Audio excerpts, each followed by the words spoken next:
eminent speaker, moderator, and all the guests. I would like to welcome you and introduce the seminar and the moderator.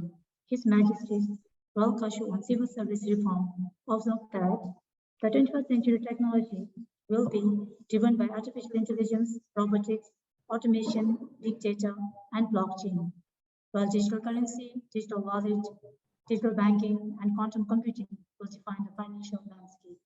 Inspired by the Royal Kashu and other discourses that refer to artificial intelligence, deep learning, and futuristic digital technologies, as well as by the innovation in Bhutan, from DruTrace to Digital DPhil, the Center for Bhutan and Guyana Studies is hosting a seminar series on the use of artificial intelligence and innovative solutions to support ethical and good governance.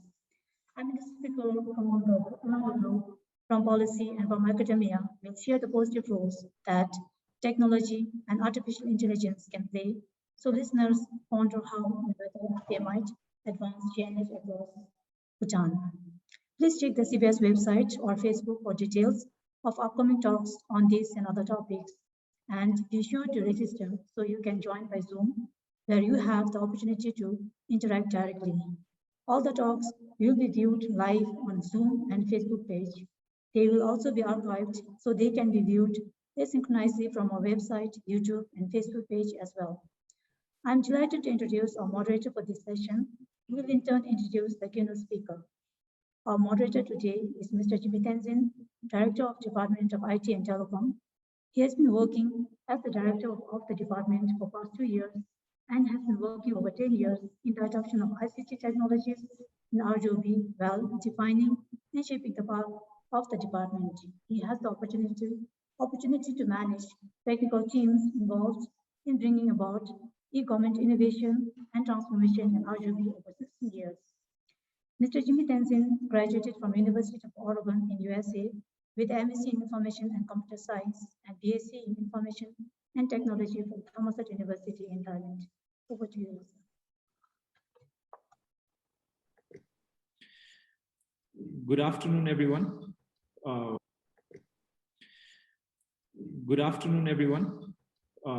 Welcome to the Zichenkar Virtual Seminar Initiative on Artificial Intelligence organized by the Center for Bhutan and GNH Studies. My name is Jigme Tenzing from the Department of Information Technology and Telecom, and I will be moderating the session today. As mentioned by Thawang, this seminar series will explore different applications of artificial intelligence, digital and deep learning technologies to concrete policy areas. Today's seminar is themed Artificial Intelligence Solutions to Urban and Cybersecurity Challenges.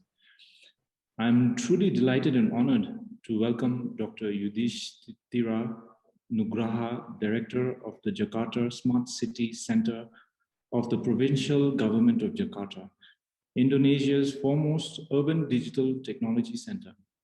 Dr. Nugraha will share with us his experiences on the use of artificial intelligence solutions to support green and ethical governance within urban areas. Dr. Nugraha received his Bachelor's of Engineering degree in Telecommunications from Telkom University, Bandung, Indonesia in 2003, and a Master's degree in Informatics from the University of Wollongong in Australia in 2009. He holds a doctorate in philosophy in cybersecurity from the University of Oxford.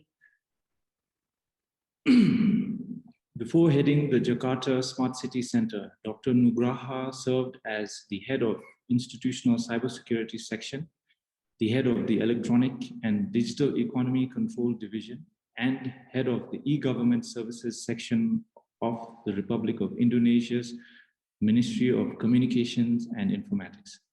Dr. Nugraha is also a certified data protection officer, certified by the European Center for Privacy and Cybersecurity. So please know, Dr. Nugraha, that we truly welcome your presence and are looking forward to your discourse. The floor is now yours. Okay, thank you, moderator. Thank you, Mr. Jigme. Is it correct? Yeah.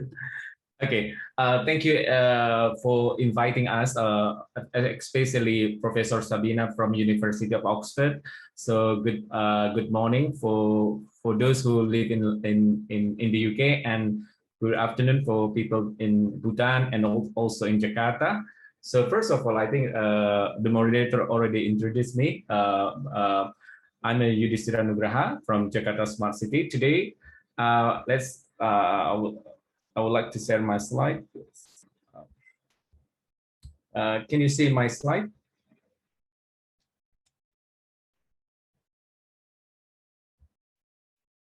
Yes, please go ahead. Okay. Yeah, today I'm going to talk about the artificial intelligence solution for the urban or for the smart city, and of course the cybersecurity challenges, because when we're talking about the smart city, so cybersecurity and the privacy is also is a big challenges when we implementing smart city or solution for the urban for the urbans. So of course this I'm using the Jakarta Smart City as a case study. So it is kind of like the introduction about Jakarta. So Jakarta, as the capital city of the Republic Indonesia, we have the land area is around 600 kilometers square, and then we have a sea area 10 times, it's around 6,000 kilometers square. By having the population is around 10 million people. So of course, when we have the big population, we have a big opportunity. So we have the waste production is more than 7 ton per day, because like as a capital, so many people coming to Jakarta.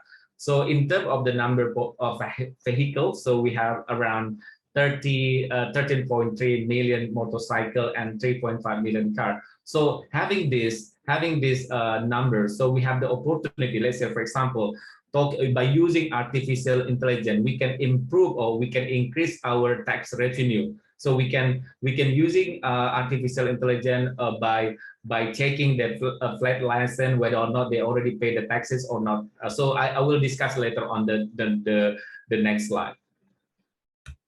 So when we're talking about the smart city or the city, it's not about the city itself. So talking about the city evolution or talking about the city is about city interaction with the citizen. So this framework basically adapted from Professor Marcus. He's a professor of urban informatics from the Queensland University of Technology. So the government acts, the city 1.0 means that the government acts as administrator and the citizen acts as a resident. And then city 2.0 means that the government, the role of the government as a service provider and the citizen as a customer. And the city 3.0, the role of the government as a facilitator and the citizen as a participants. In the context of Jakarta, we already applied this, the government already applied this role as the government as the administrators, the government as a service provider, the government as a facilitator. Now we're going to add our role as a collaborators, and the citizen is more active as a co-creator. Means that when we're talking about the city, it's about how we build the ecosystem. So we now moving from the government centric to user centric. So therefore, we need to build the ecosystem. We need to establish our ecosystem. So in this city 4.0 means that we build the open and user-driven approach. Means that we have to understand the user need. We have to understand the user need, and the approach is more seamless and then of course in this context, so we can use the digital transformation to change our behavior, the new way of thinking, and so forth and so forth. And so now the next question is, what is smart city? I think it's from Jakarta Smart City, probably Bhutan. When we're talking about what is smart city, the answer is depend on who you ask. If you ask the smart city to service provider, they may say something about smart parking, smart lighting, anything that related to technology. When we're talking about the smart city to the city official, let's say myself, they may say something that how we reduce the bureaucracy of the government and so forth and so forth. But when we're talking about smart city, when we ask smart city to the citizen, I don't think they care about the notion of smart city. They only care that whether or not they can get job easily, they can be traveling in the city easily, they can go to the garden and so forth and so forth. But therefore, the notion of smart city is a unique. So there's no universal definition of the smart city. But in Jakarta, we define the smart city into twofold. One is innovative city, and the second one is a happiness. So when we're talking about the innovative city, should be adaptive. Let's say, for example, due to the pandemic COVID, every city should be changes and should be make everything different. So innovative city means that they have to adapt, they have to solve the city problem by using any other means. Let's say, for example, technology such as the artificial intelligence. The second concept is about happiness. Is about the end of the outcome of the smart city about happiness. So this is in line with our governor vision and mission. In Bahasa, we means that maju kotanya and bahagia warganya. Maju kota means that the innovative city, and the bahagia warga is about the happiness. So now, as I said, that the smart city is not about the technology. A smart city is about the ecosystem. Therefore, we build the Smart City 4.0 ecosystem platform. So in this context, so we see that the citizen as a co-creator, including academia, media, industry, business, investor, including startup and other government, and the government as a collaborator. So the ecosystem want to achieve the vision on mission of Jakarta Smart City and Jakarta City 4.0 by using technologies, innovation, and collaboration. When we're talking about the technologies, so there's many emerging technologies or digital technologies such as cloud computing, big data, artificial intelligence, Internet of Things, and the blockchains. So smart city is not only about the technology; it's about also innovation. Innovation is not only related to technology. Innovation can be related to regulation, can be also related to the organizational structure, can be also related to the creative financing, and so forth and so forth. And of course, the collaboration is a key factor when we implementing smart city, because smart city is about the citizen, the power of citizen participation. So again, by using technology, innovation, and collaboration, how we address the city problem and understand the citizen need. When we're talking about the city problem or use cases in the city, there's many cases. Let's say road congestion, medical services, parking space, flooding, waste management, recycling, and pollution, school education, local government, public transport, drinking water, unemployment, and green spaces. So how the technologies, innovation, and collaboration can address the city problem and understand the city need. By the end, so we can achieve the city as the innovative city and the happy citizen. So this is our framework. So this framework, we build this framework as a solid foundation when we implementing smart city in Jakarta. So we have this framework. So we have 2 aim, 3 value objective, 4 principle, 5 co-creator, 6 outcome, and 7 indicators. So 2M means that I think we discussed before. We have 2M, innovative city and happiness. And the 3 value objective. So when we implementing smart city, there is a 3 value objective. One is about quality of life. The second is economic growth, and the third one is sustainable environment. So when we implementing smart city, we have to put this value object as on the top. So quality of life, economic growth, and sustainable environment. And 4 principle is represented what we're doing in Jakarta Smart City. One is a mobile first, second is system and data driven, and the third digital experience, and the fourth smart collaboration. I will discuss, I will explain further on the next slide. And the 5 co-creator. So when we're talking about the co-creator, it's about how we build the ecosystem. So ecosystem including citizen, community, media, academia, business, industry, startup, and other government.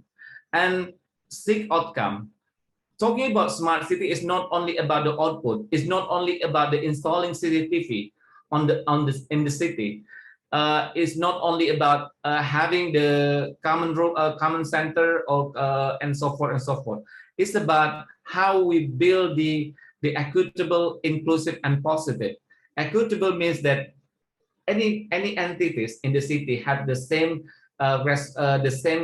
portion to make contribution to the city. Inclusive means that either the company, citizen, or anything, they can work together to achieve the city objective. And of course, about the positive means that the people must be positive. Positive means that they have they can contribute. They can have a positive contribution to the city. And the safety data means that safety data means, so when we're talking about smart city, the outcome of smart city safety data is the smart people. So people can use data on the daily basis. So we're not expecting anybody here or our citizens to be the data scientists. They can be the data safety. They can use data to do their daily activities. And of course, safe and comfortable, eco-friendly and livable, accountable and trusted, and the economic impact. And the next one is about 7 indicators. So we build the 7 indicators to make sure that we achieve the pillar of the smart city, which are smart people, smart economy, smart environment, smart mobility, smart governance, smart living, and smart branding. So this is our so from the indicator, we break down into some index. So from smart government, smart people, smart mobility, smart environment, smart economy, smart living, and smart brand. But I'm not going into detail. So this is sort of like milestone or roadmap in Jakarta Smart City from the 2020 until 2022. So we break down our roadmap from our 4 principles: mobile first, system and data driven, digital experience, and smart collaboration. So mobile first means I will discuss later in the next slide. So this is sort of like how we build the digital transformation in the public, in the government context. So when we're talking about the building the digital transformation or digital government, so we have to think about the 3 elements, the 3 important elements: data, service, and platform. So when we're talking about the data, so we're going to build the government as a data. So we have many sort of data from population, health, education, transport, economy, social, and so forth. How we integrate those kind of data to be, so by having this data, we can create services. By having these services, how those services through API, we can build services and that can be accessed through the platform. So our platform, so we build a platform, government platform, we call JAKI, Jakarta Kini in Bahasa, as a one-stop services. So JAKI as a government platform, similar like Gojek, Grab, they build their own platform, their own business. Government also have their own business, they have business as a government. So we build JAKI as a platform. So the owner is in this context is the government of Jakarta, and the provider is the Jakarta Smart City. So we build the platform. So any services when we're talking about JAKI, it's not only about the government design services, but also community design services, private design services. Not only government develop services that can be accessed to the citizen, but other co-creators can also contribute services that can be accessed to the customer. The analogy is similar like Android, App Store, and so Android as a marketplace, not all application is created by Android. So many many startup or many people want to create services that can be put into the Android marketplace or App Store and so forth. That can, therefore, those services can be used by customer. So now I'm going to explain one by one about the four principles: mobile first, system and data driven, digital experience, and smart collaboration. Mobile first means that this principle, the first principle, we are doing it for our citizen, our user. So we are shifting from the government centric to the user centric, means that, so as the government, we have to shifting from a traditional scheme to the transformative scheme. So we have to recognize our system as an enterprise. Therefore, we can give better services to our citizen. Therefore, we build the platform by using the citizen design services. The reason why, because the majority of the citizen in Jakarta having a mobile phone. So therefore, when we want to build the services, when we want to deliver services, we have to make sure that the services can be easily accessed to our citizen. And citizen design services, we adopted design thinking, system thinking, and then computational thinking to build the services to our citizen. And a government platform. So we have to build a government platform. So Jakarta provide a single sign-in so our citizen can easily access all digital services, whether or not they can do payment or they can update their personal information and so forth and so forth. So Jaki as a super app, Jakarta super app now has integrated more than 14 features and 28 applications, not only developed by Jakarta government, but when we're talking about Jaki, the services, the feature or application is also created by private sector, also created by the communities. So Jaki is a collaborative ecosystem. And according to our national laws, so we are integrating government basic services, including education, health, public work, spatial planning, public housing, residence area, public order, peace, and the community protection and social affairs. So this is sort of like, so we provide this mobile first in Jaki. It's a various service to fulfill daily need at your hand. So there's a many features that we provide to our citizen on the daily basis. So, and the second principle about the system and data driven. So when we're talking about the system and data driven, it's about data driven innovation to support smart city. So let's say, for example, during this pandemic, Jakarta has a better response to the COVID-19 pandemic because we have a supporting infrastructure, and we also have the data analytic and the predictive modeling. So we have data scientists working with us to support the data-driven policy. And also there's one important about system and data-driven is a data infrastructure, API, and standard. Because as I said, that when we build when we want to establish digital transformation in the government sector, it's about it's about transforming government into a public API. Therefore, those API can be used by other city operator to build services, to connect it, to interact with each other. And the third point, when we're talking about system and data driven, means that how government can give better services to their citizens from birth to death. So we want to personalize, we want to provide the personalized citizen services. So how we can do that? So we can using digital ID, digital ID, so that various service on data in Jakarta resident can be integrated and customized. So personalized services need can be should be supported by good infrastructure. Let's say, for example, a master data management.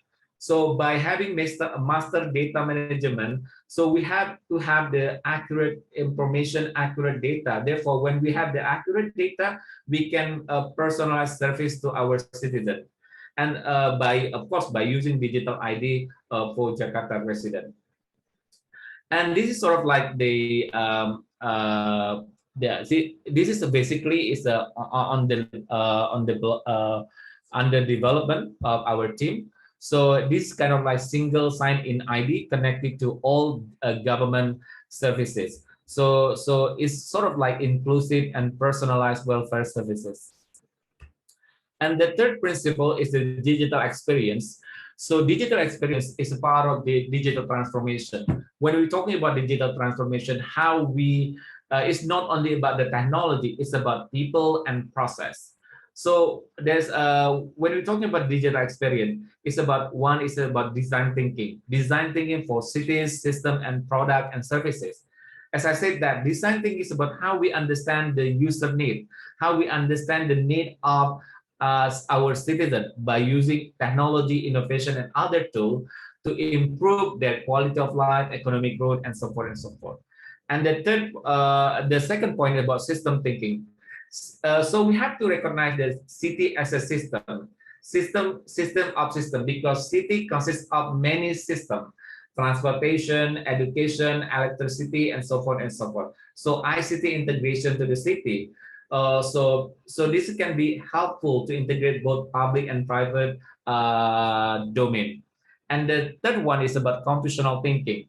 So when we're talking about smart city, it's not about the technology. It's also about people.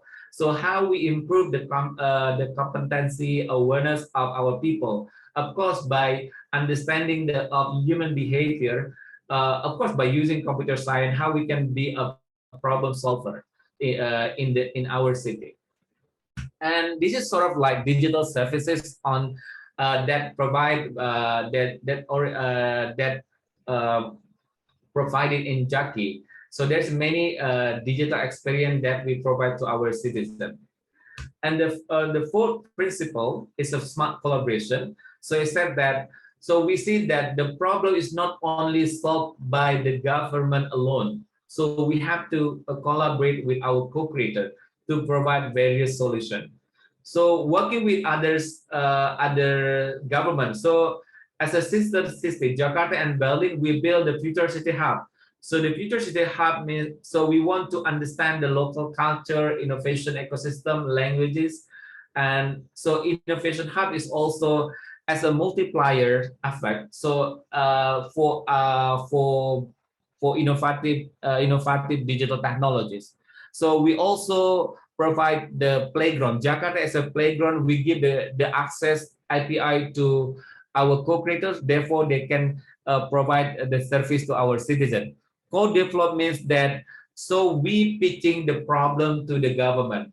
So to the startup, for example. So co-develop means that the government and co-creator work together to solve the problem. Let's say, for example, a government with startup. So the government can pitch in the problem. So as a problem owner, and the startup can be a problem solver.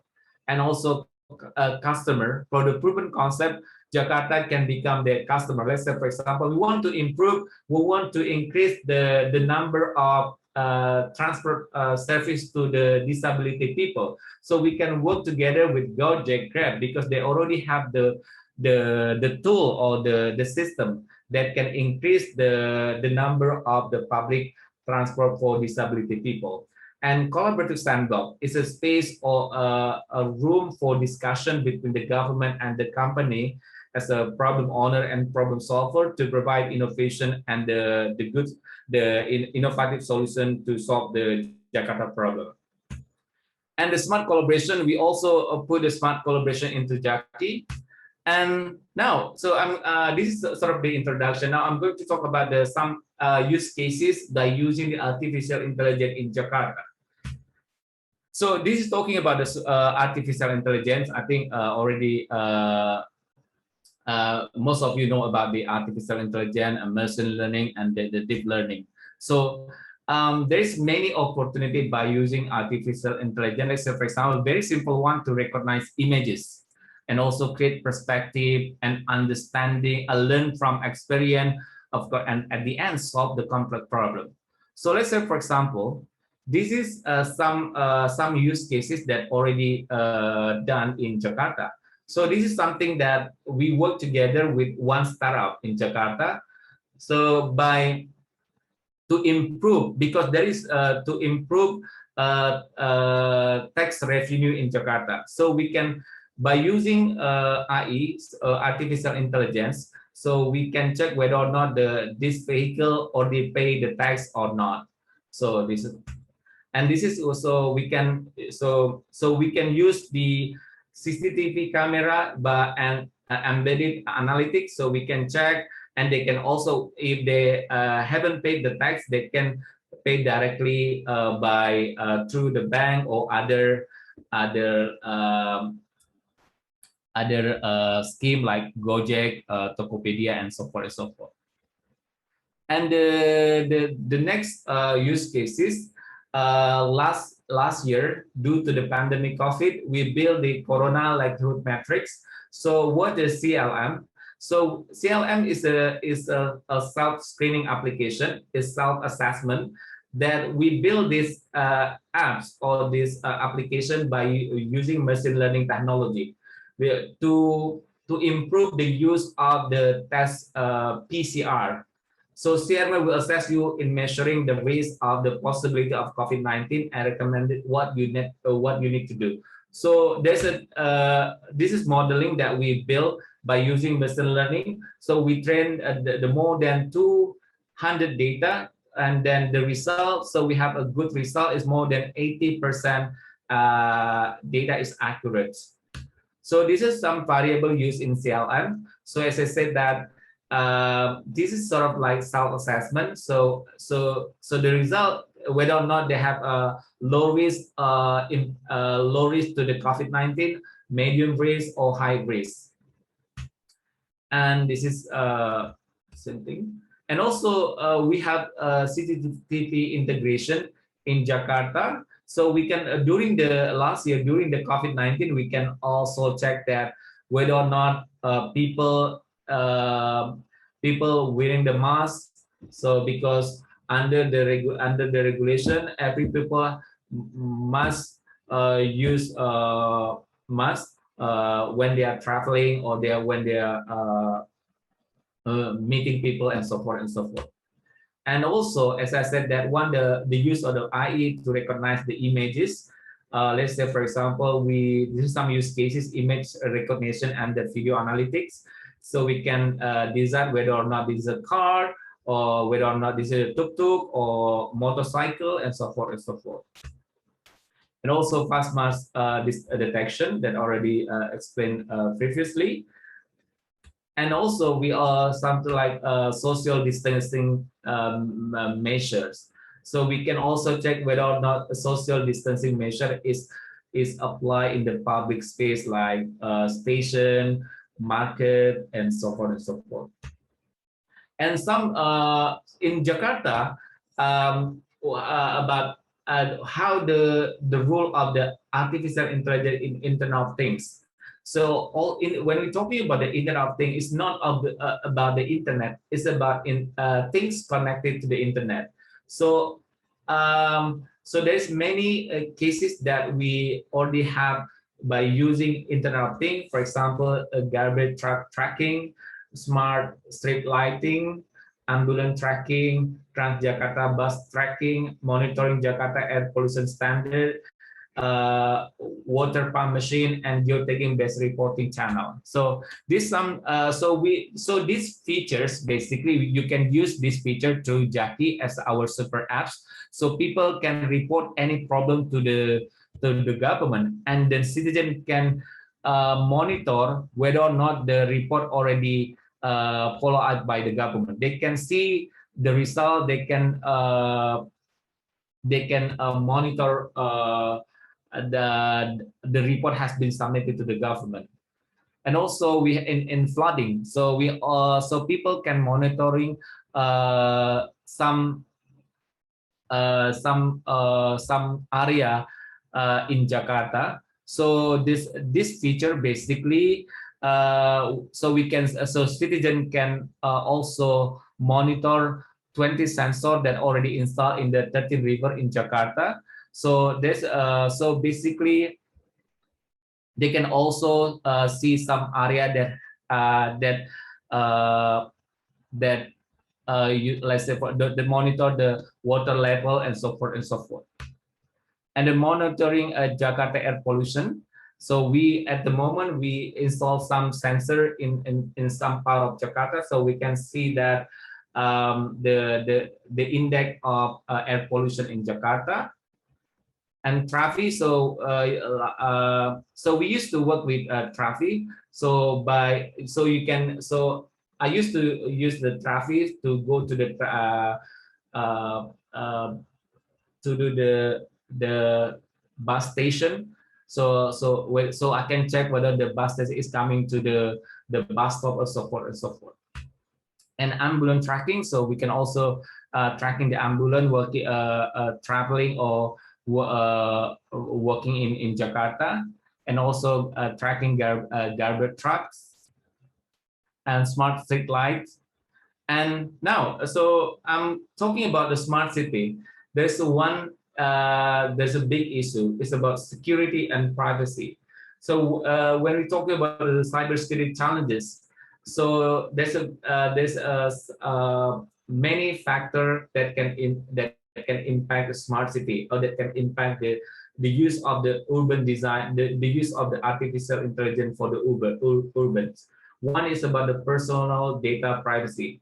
So we have to make sure that we collect personal data in appropriate manner. So we have to make sure that we store the data securely and so forth and so forth. And also cities infrastructure must be secure. So because we build the server, we build the data master management and so forth. And also when we build the system platform, it should be secure by design, because every city have their own characteristic. So we need to build the difference when we design the services. So there's three factors when we build our system, which are security by default and design. So it means that the idea is to build the security rather than asking user to opt in. And so we build our system so by fulfill the security requirement. So therefore, so we can mitigate some security risks. And the second point is about self-defending apps. So there's many the means. Let's say, for example, using proactive security such as encryption services to factor authentication. And the third one is a defense in concert. It's sort of like layer that aware of everything that happening environment. Let's say, for example, whether or not there's a phishing email notification, there's some insider threat happening, or there's also there's many anomaly that happen in our system. So this is some very important concept when we design secure platform in the context of smart city, security by design or by default, self-depending apps, and defense in concert. And this is some discussion. So there's many application of artificial intelligence in smart city. Let's say, for example, by using advanced security camera and surveillance. Of course, there is some challenges that we can discuss later. It's about vehicle parking and traffic management, face detection camera and movement for public safety, smart waste and disposal management system, flooding monitoring system. So there's many opportunity for artificial intelligence for urban. And of course, there are also cybersecurity challenges, not only about the infrastructure and costing. Security and privacy always be concerned when we implementing smart city. And artificial intelligence give many opportunity. So we have to build this city as a system, as a data-driven city as a city brain. And of course, when we're talking about how we build a smart city, how we implement the smart city, we don't have budget. We don't have enough budget. So we have to think about the creative financing. As I said that innovation is not only related to technology, it's also about related to regulation and the creative financing. We have to think about the other scheme when we want to implement smart city. It's a sort of like such as public and private partnership. And also, so build this city as a living lab, as an open innovation or area or sandboxes for our co-creator. So this is sort of like a business model. So smart city as a data, because city data is a significant asset for building smart city, because when we have the data, we can create services, we can provide secure API. By having secure API, so we can build the platform. For example, Jakarta Jakarta has already created a digital platform, government platform that are ready to be used for our city co-creator, communities, industry, and startup. And also, when we have a platform, so now we're going to build the hub. So how the government platform can integrate to other platforms, let's say Gojek, Grab, and so forth. At the end, we want to build the ecosystem. Talking about smart city is not about technology. How we build the ecosystem. Building the ecosystem is also building a new business model for the artificial intelligent ecosystem. It's not only depending on the financial restriction, like so for example local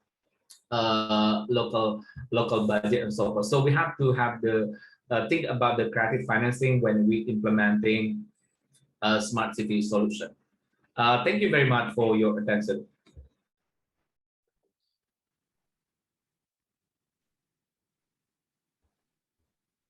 Thank you, Dr. Nugraha. I hope everyone enjoyed this very substantive and informative presentation. Listening to Dr. Nugraha's presentation, I had a lot of interesting insights, and I thought I'd highlight a few of them.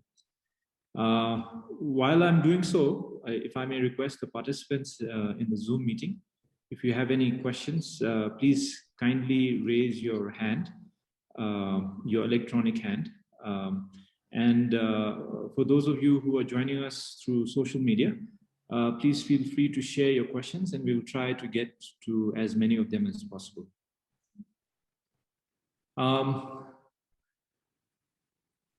I think Dr. Nugraha gave a very, very comprehensive presentation on how we bring about transformative change. And I think if I may just highlight some of the key points that I could relate to.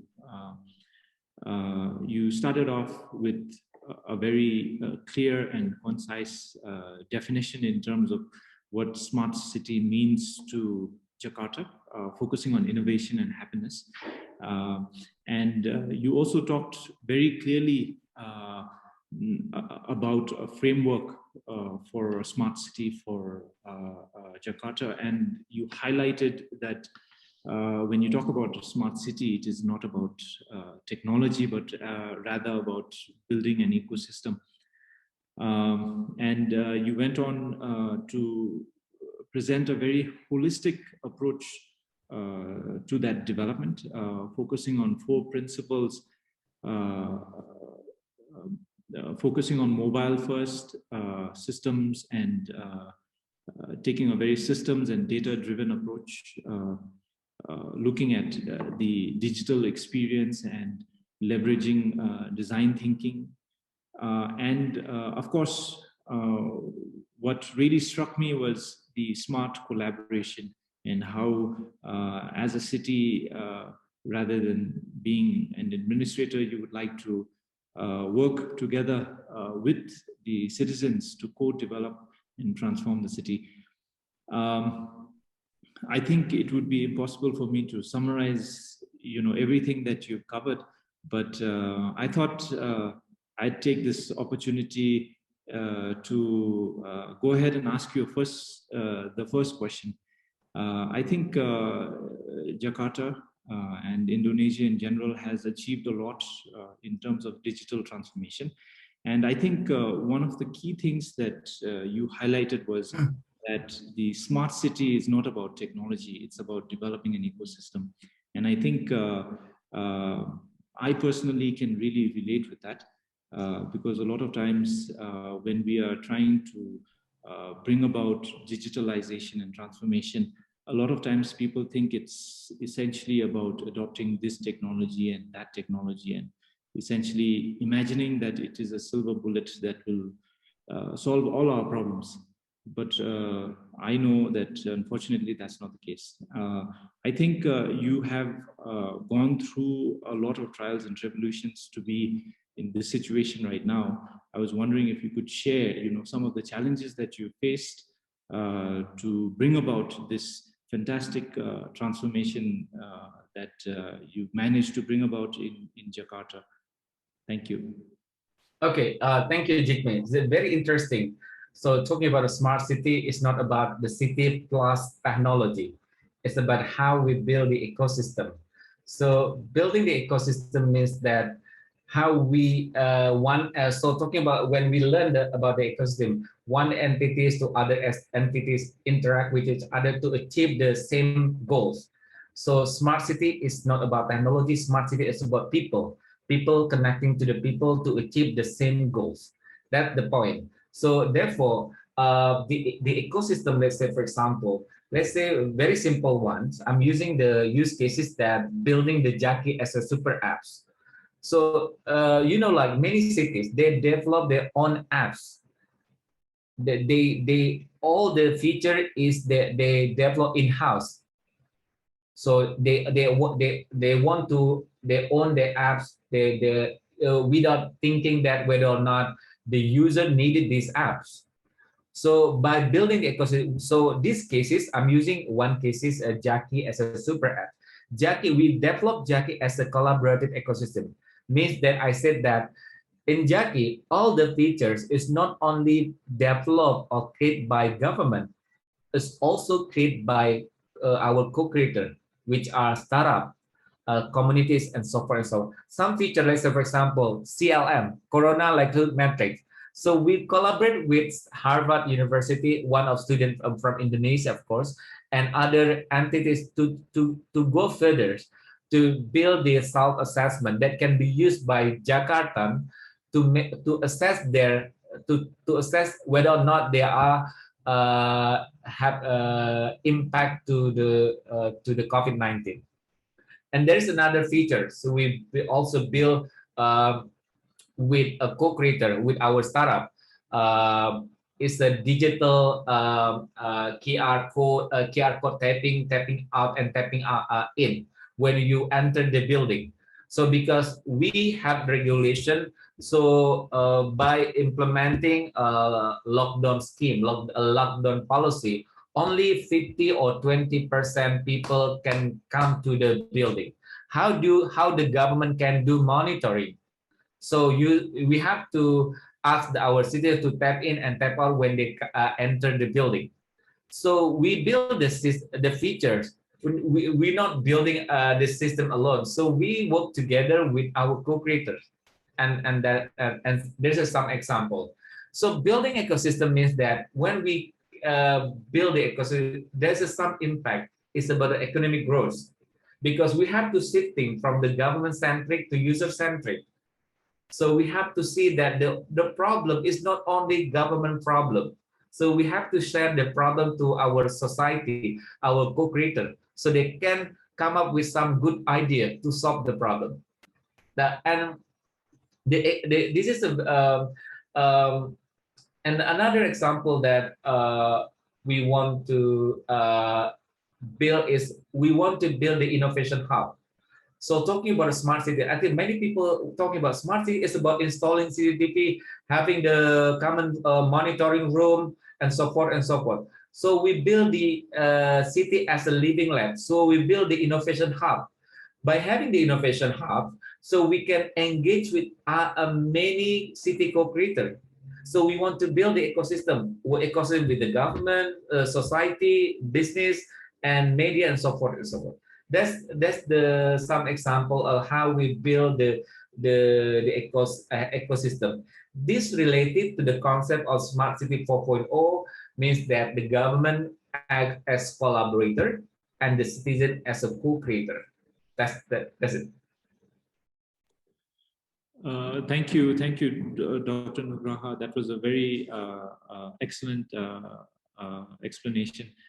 We also have some questions from the attendees. If I may call on Ms. Dichen Rabgil, I believe you raised your hands. You can please put on your mic and go ahead and ask your question, please.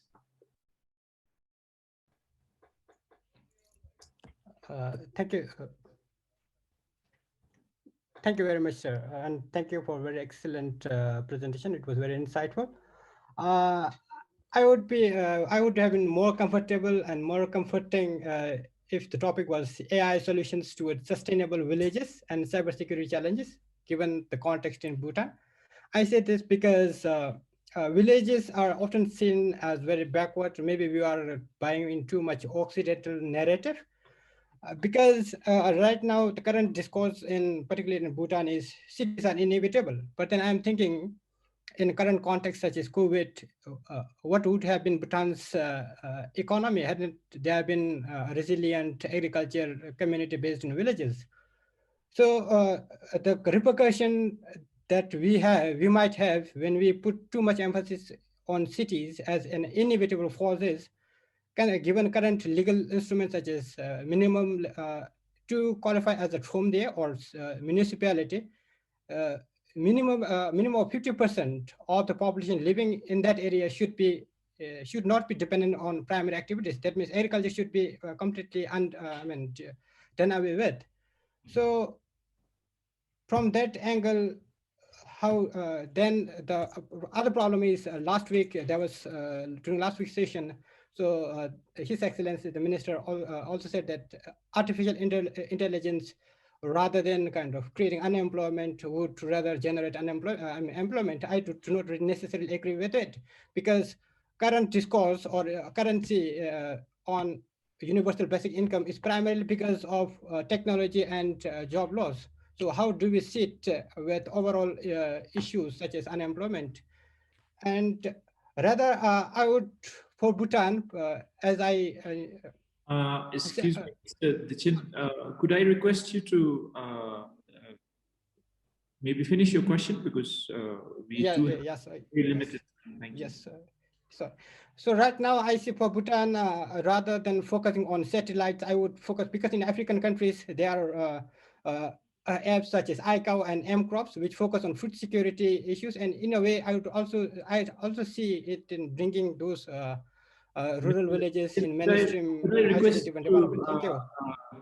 Could I request you to ask the question, please?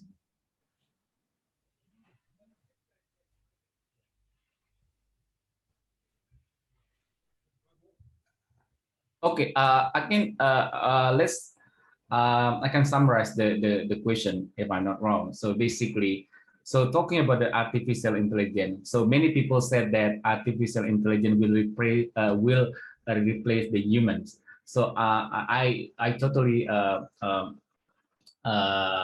don't agree with this statement. So basically, that when we're talking about digital disruption, so let's say so many some area, so we don't need like when you're talking about the digital disruption, some job has been disappeared, but there is new job is coming. So let's say, for example, now, so to be talking about the data scientists, 10 years ago, we don't even use the data scientists, and also business analysts, and also like a YouTuber, and so forth and so forth. But I think so we have to improve this. Like let's say I said that this about the computational thinking. So we have to be the problem solver. So this also impact to our curriculum in education and school. So we have to teach our children. It's not about learning maths or other subject, but we have to train them how they identify the problem. So therefore, they can be a problem solver. And And of course, talking about the artificial intelligence, I 4 years ago, I went to one convention in Europe, and there's one convention means that artificial intelligence cannot replace the people, cannot change, cannot replace the wisdom, because talking about data knowledge and the wisdom. So wisdom cannot be replaced by the artificial intelligence. Thank you, Dr. Nugraha. We also have some people asking questions online, and I think a couple of attendees have asked this question. So specifically, it's about how technology fails and adoption is a challenge when we deploy new technologies. So the question is, if you could highlight what Jakarta did to overcome that, particularly from a user acceptance point of view, and what percentage of the population is actually using the platforms that you have made available. Could you please unmute your mic? Okay, sorry. Yeah, a very good question. When we talking about the acceptance, so when we design the services, citizen design services, so those services can be easy access to our citizen.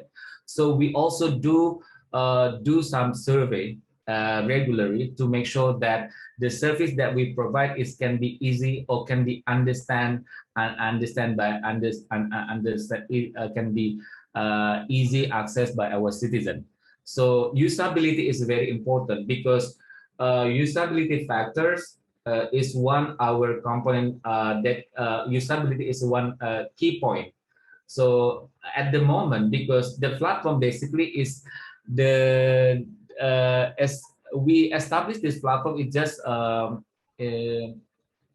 it's not more than 2 years, it's just about 1 year. So now, so we having more than 1 billion user by using these apps. So we have still big opportunity to engage our citizens to use this platform.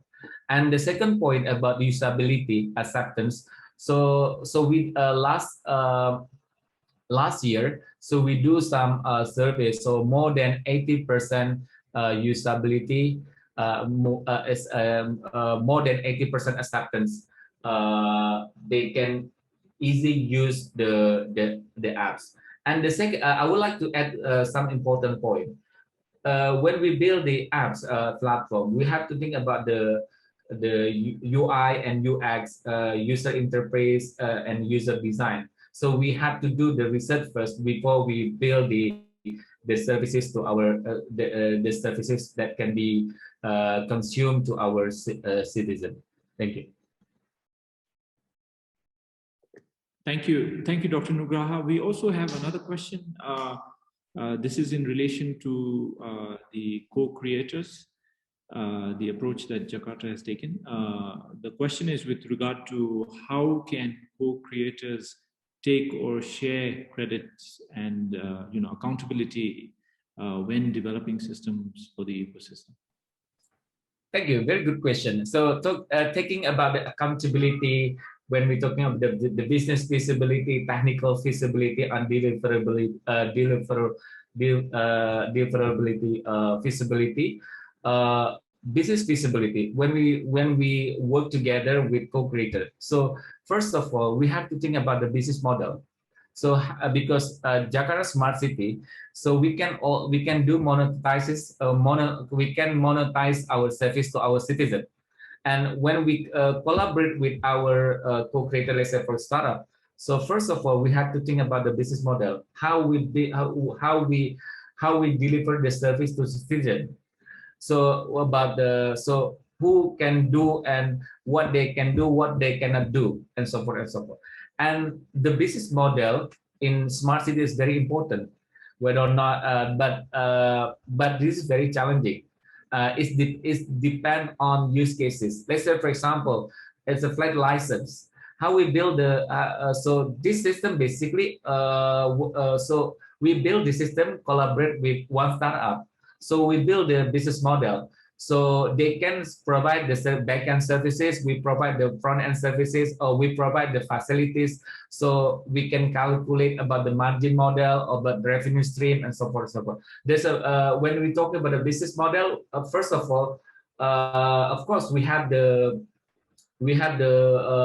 value proposition that we can deliver to our citizen. And the third point, we have to think about the revenue model, the margin model, and so forth and so forth. That's the thing that we have to think about the business model. Thank you. I'm mindful of the time, Dr. Nugraha. I hope it's okay to ask you a few more questions, because it looks like there are a lot of questions coming. So the next question is with regard to big data. And the question in particular, they are interested to know what type of data is actually made available to individuals to innovate and develop systems. So if you could share a little bit on that. They also want to ask if information on revenue and expenditures is also made available. Thank you. Okay, that's a good thing. So when we're talking about the digital government, so there's a two concept about big data and the master data management. So at the moment, when we want to personalize services, we have to have the master data management first, because by having master data management, we can because the data should be accurate. Therefore, when our data is accurate and up to date, so we can personalize the service to our citizen. And talking about the master data manager is talking about the structured data. When you're talking about the big data, there's a consist of the structured and unstructured data. So big data, for example, in our cases, like about the transport. So as I said that one startup, so we give the API, the public API to the startup, then startup can build their own own services that can be used by our citizens. So there's many schemes, because in the future, data is a product. So when we want to do transformation in the government context, it's about how we transform government into public API. So those API can be created, can be used by our city co-creator to build services, to connection to other platform, and so forth and so forth. And of course, Jakarta Smart City is a regional public agency, means that we have flexibility in terms of collaborating with other parties outside the Jakarta agency. So we can do business to business to the co-creator. So we can there's in our scheme, we are semi private, means that we can do business to business to co-creator to provide service to the citizens. So we can decide about the cost, expenditure, and so forth and so forth. Thank you, Dr. Nugraha. Just to carry on further on this discussion on data. So we also have a question with regard to what are the challenges that you faced when dealing with the state of data, in terms of the accuracy and the interoperability of data, and if you could share on what measures you took to overcome those challenges. Thank you. Yeah, I think, as I said, that so basic services, when as a basic service that government should deliver to citizens. So in terms of the accuracy, so we build the master data management, because master data we build the master management from the national identity number. So by having national identity number, we put some attribute, whether are taxes, education, health, social affair, and so forth and so forth. Those data should be accurate. Otherwise, we're not able to personalize the service to the citizen. So accuracy is important, and also it's a big challenge. And at the moment, we're going to build the citizen account to the citizen.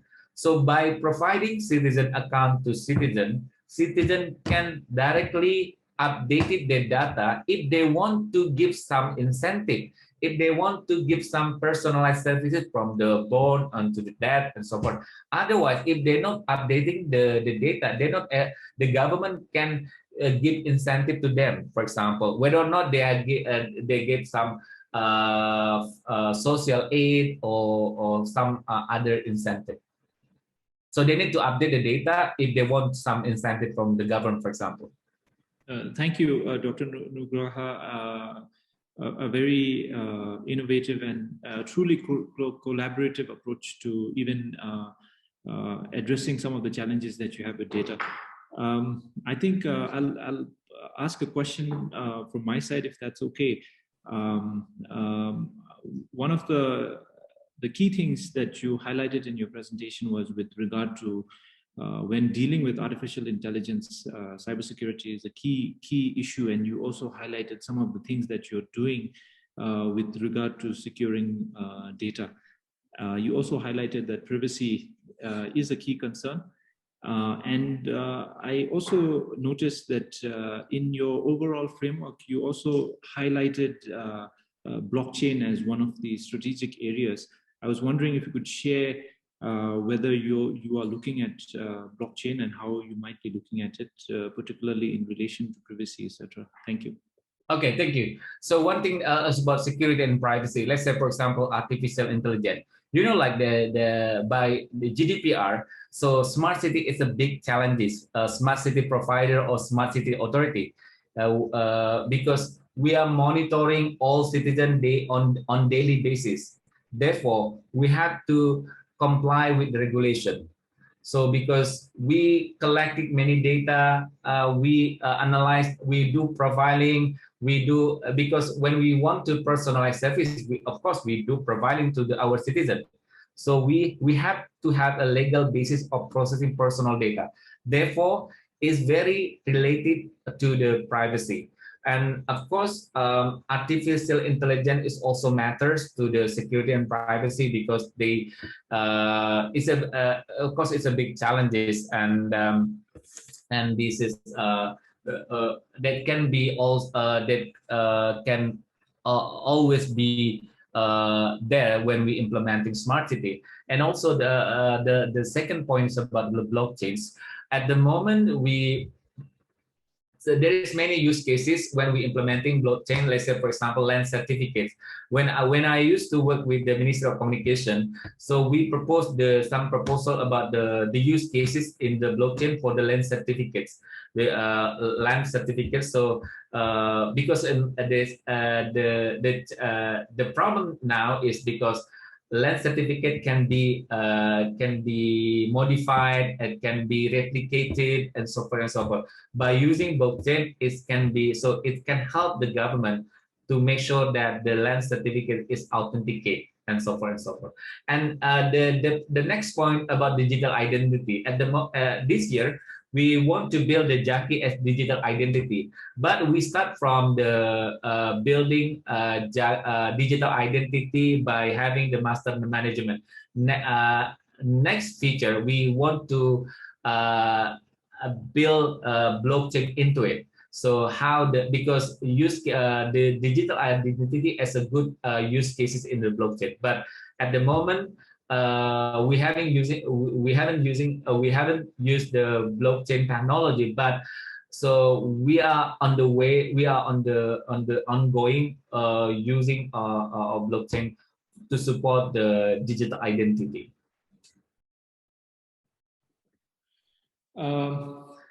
Thank you, Dr. Nugraha. That was truly inspiring.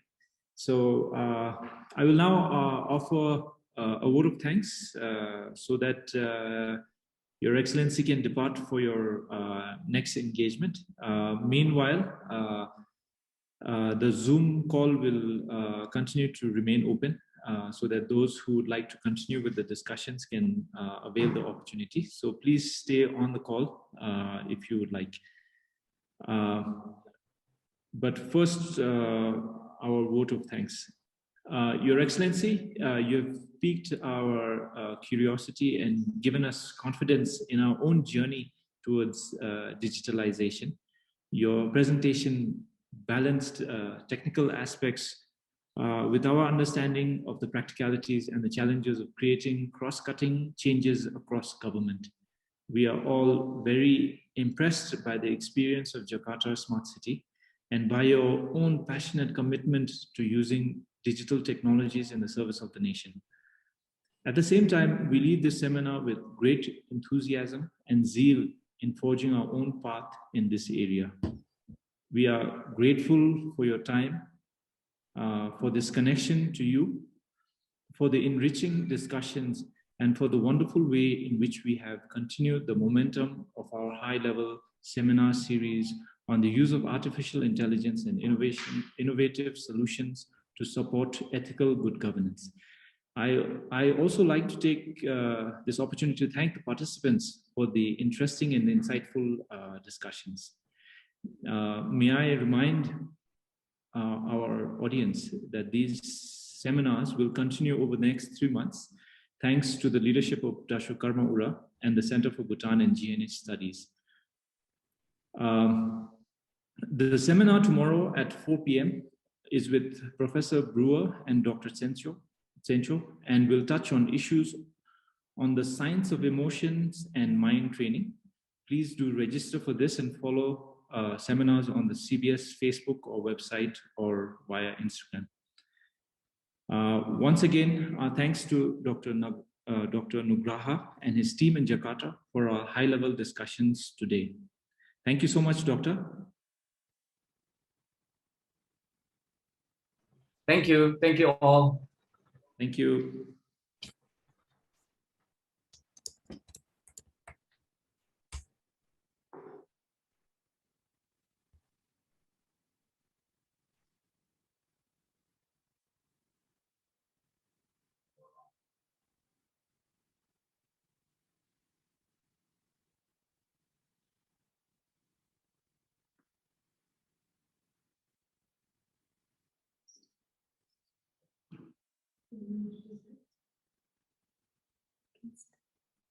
So